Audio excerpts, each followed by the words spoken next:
name is Frecky Sebron. I'm a third generation Washingtonian, and I work with Harriet's Wildest Dreams.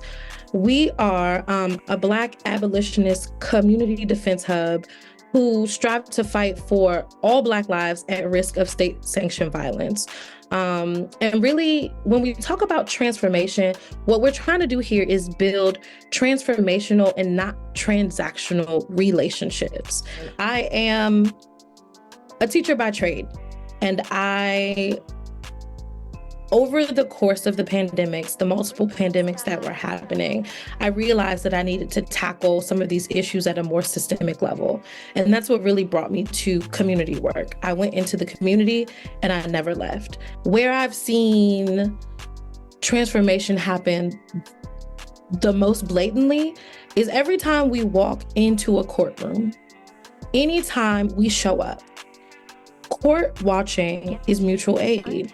We walk through those doors and instantly judges are on notice. Defense attorneys are on notice. Prosecutors are on notice that someone is watching. And we know that injustice happens in empty courtrooms. And just by sheer fact of being in the courtroom, it can change outcomes for people who are facing harm from the carceral system. The way that we build movements, the way that we enact change, the way that we do those things is by building people power, and we have to do it together. Our liberation is tied to each other. My name is Queen Cheyenne Wade. I use they, she pronouns, and I am originally from Boston, but I have now been organizing in Philly for the past couple of years. I specifically do work around restorative and transformative justice, specifically thinking about alternatives that our communities can create outside of prisons, police, and court systems. Also really invested in youth and family development and support. And so those are kind of where the intersections of my work really lie and where I'm really passionate to do this work wherever I go. I've been really blessed to see transformation in some incredible ways, not only just in my personal life doing this work, but in professional and community organizing spaces.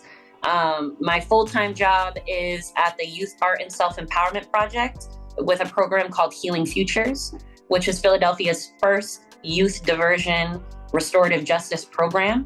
And we have been open for a little over 2 years. And when you see transformation from young people who have made the decision to really change not only their behavior, change where they've come from, but also ask for support to really make that change happen, not only for themselves, but for their community, for their family. Those are the types of transformations that is even right now very hard to put into words, right?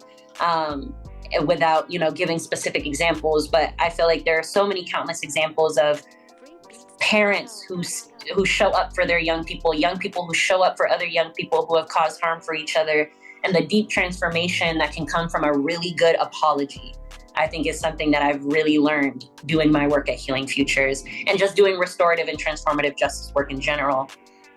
Really, where I see transformation lie in this work so much is the authenticity from the connections and relationships with each other, from the commitment that people have not to throw each other away. Those are the times when I feel like I really see transformation from people of, oh, this isn't just going to be the same type of system. This isn't going to be the same type of relationship where somebody only needs me for a certain purpose or only sees me valuable if I act or show up like this. But we commit to being with these young people throughout their highs and their lows. And I've really seen the confirmation and the transformation of consistency. And so I think that really has been something that has changed for me, even the way I approach youth work, restorative work, and transformative justice work. Peace and what up, though, family? It's your boy Devontae or Tay, and I'm the co-founder and principal of the WEBINAR Fund and NAYO.